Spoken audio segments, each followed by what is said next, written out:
Welcome to the Motormouth YouTube channel. I'm Zach. I'm Andrea. And recently we put out a video, the top 5 trends in the auto industry that we don't like. Yeah. And we'll put a card up here. When you have a moment, you might want to watch that. So we wanted to do the counterpoint to that, which is the top 5 trends in the auto industry that we do like. It's not all bad news. A more positive review. It is slightly more positive. Than our last one. Yeah. All right, let's get into it. Number 5. Lighting, whether it's exterior lighting or interior lighting. Huge improvements, and especially because of the advent of LED technology, they can make lights better, more efficient. Yeah. And on the inside, they can adjust them indefinitely, really, with different colors and different amount or volume of light you get on the inside, and it makes the whole experience a lot more upscale.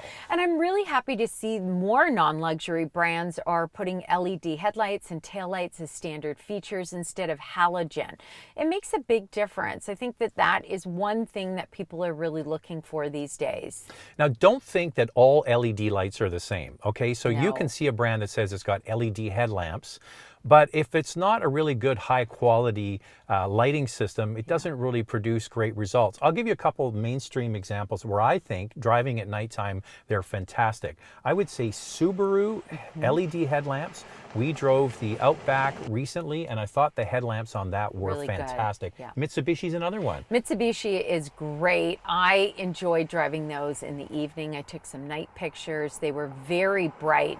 I had no issues with them at all. So don't just think that LED means good lighting. Yeah. It really depends on the brand, but they're getting better. So you take the LED headlamp approach, and then you add in, with more expensive cars typically, or luxury brands, adaptive LED headlamps. That means when you're going around a corner, they're either turn the headlamp or they illuminate the corners. Yeah, another one that's really good is Mazda. I find that their LED headlights are great. And then, of course, getting into the luxury brands, Audi, Mercedes-Benz, BMW, Porsche, they're all great. And Audi makes those matrix LED headlights, which look great. So in Europe, they've had for many years these adaptive headlamps. And basically what they have is the headlamp with shutters in front of it. So when you're driving behind a car, you can keep your high beams on, and the shutter will go in front of the lamp and not blind the driver in front. They have not been allowed to be sold in North America, but legislation has just passed, and we're now going to be able to drive what Europe has had for about 10 years, which are these highly adaptive LED headlamps. So hopefully we're going to get some cars with that soon. This video is brought to you by Car Cost Canada. Get the dealer's cost, list of rebates, plus discounted interest rates. Use the promo code Motormouth to become an expert member and get extra searches. The link is in the description below. Number 4, we feel that the line is getting blurred between non-luxury and luxury brands when it comes to features. You can get all of those extra features now in non-luxury brands, from larger touchscreens, digital driver displays, ventilated front seats, heated rear seats. I mean, the list goes on. Huge pano roofs, 360-degree cameras front and back. It's just a list of vehicles now, especially on the high-end trims. But that line is interesting. What's just coming up to us, Andrea? Yeah, a Hyundai. A Hyundai Palisade is just about to drive by. So those are a couple of good examples, the Kia Telluride and the Hyundai Palisade. When you look at the interior of these products, are they luxury? They're not luxury brands. No. But they have all the luxury features you could really ever want. I mean, even the Kia Carnival, you see the same thing in a vehicle that is priced at an affordable It's a minivan. Yeah, like it's quite incredible. The Nissan Rogue has got some beautiful leather interior on the top trim with quilted seats and a digital driver display.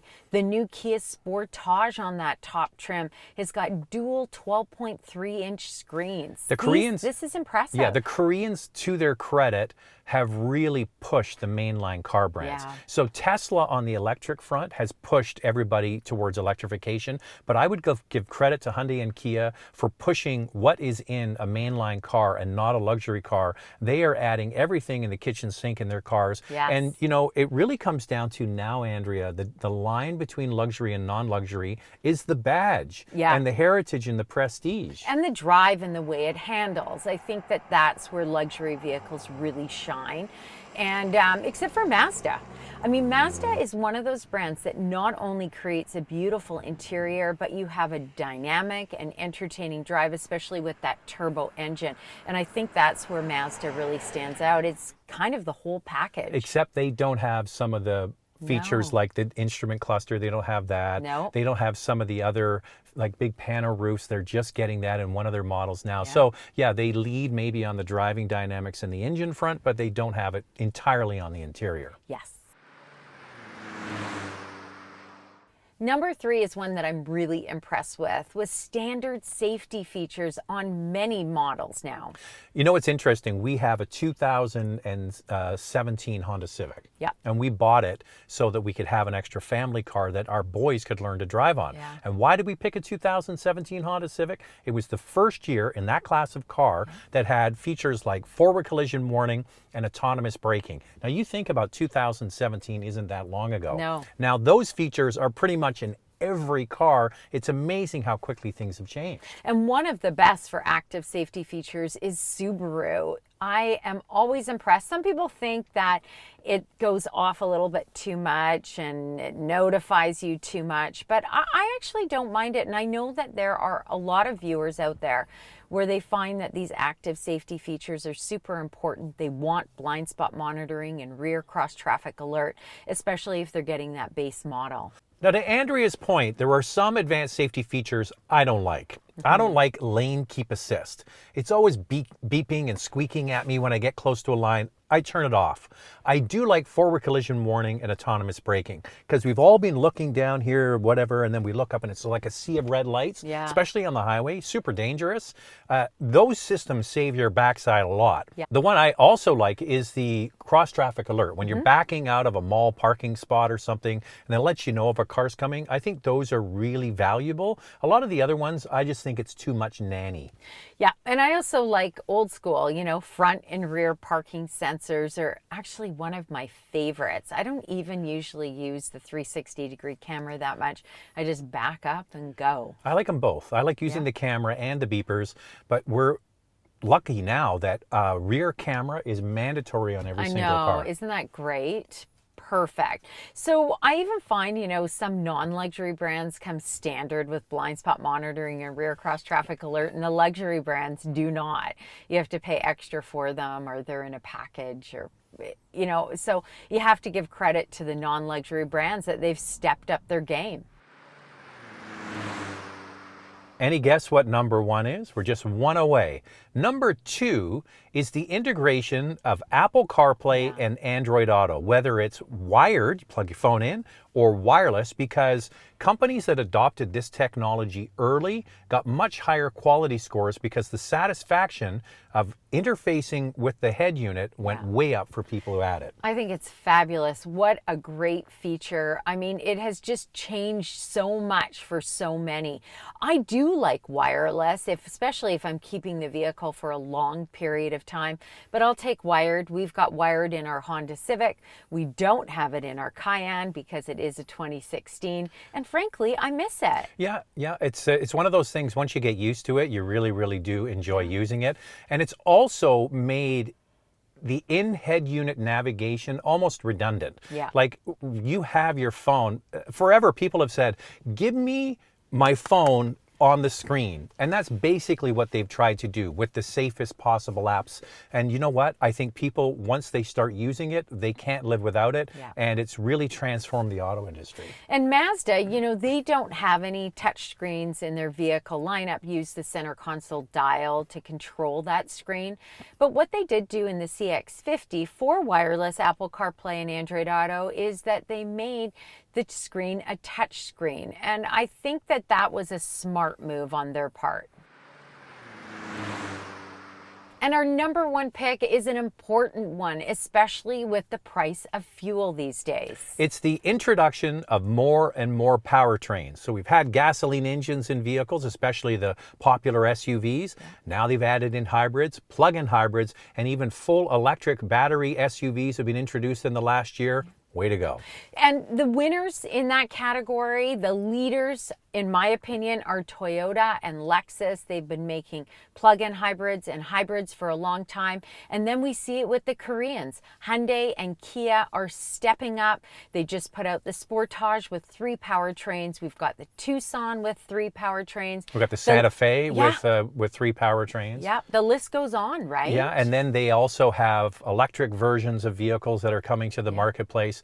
So the brands that offer the most powertrain options for people who are looking to save money on fuel and also reduce their impact on the environment are going to be the ones that are the winners. The ones that are sitting on their hands and taking too long are going to be the losers. And you can see some brands really trying to catch up in that department. A perfect example of that, Andrea, would be Honda. Yes. They have had really nothing in the marketplace to help alleviate fuel prices other than their already efficient 4 cylinders. Mazda's the same, except for their new electric vehicle that they put out. Unfortunately, not enough range, so it didn't take off. Subaru, I'm looking forward to seeing hybrids and plug-in hybrids from them. One that we do need to mention is Ford. Ford has come out with hybrids and plug-in hybrids, and I know many people are not fans of Ford because of reliability issues, but you still have to applaud them for getting behind all this. Yeah, so one of their most popular vehicles is the Ford Escape, right? So you've got an already efficient 3-cylinder car, right? Then they have a hybrid version. Then they have the plug-in version, which is the most affordable SUV in its class. And no full electric yet from them in the SUV space, but that's not going to... Oh, actually, they have the Mustang. Yeah. The Mustang, yeah. Also, Mitsubishi with the Outlander. They have a plug-in hybrid available. And then, of course, the luxury brands. You've got BMW, Audi, Mercedes-Benz stepping it up. Volvo, big one. Volvo, for sure. Just bringing out more electrified vehicle options for people. And we're big fans of having this stepped approach because full EV for everybody isn't the answer. It really isn't the answer. For some people that works. Other people it doesn't. And then there's a cost structure. Full EVs are very expensive. For a lot of people, getting into a hybrid out of their regular gas car is going to save them money right away. It doesn't cost them a lot to make the step into the hybrid. And then it also reduces emissions by up to 30% in most cases. So it's a win-win-win having all these options. Yeah, you see the Toyota RAV4 hybrid coming in at around $32,000 Canadian, and even the Kia Sportage hybrid around $35,000 Canadian.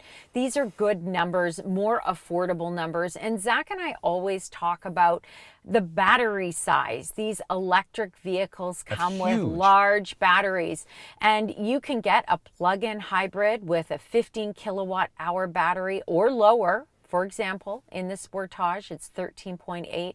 And then, of course, hybrids.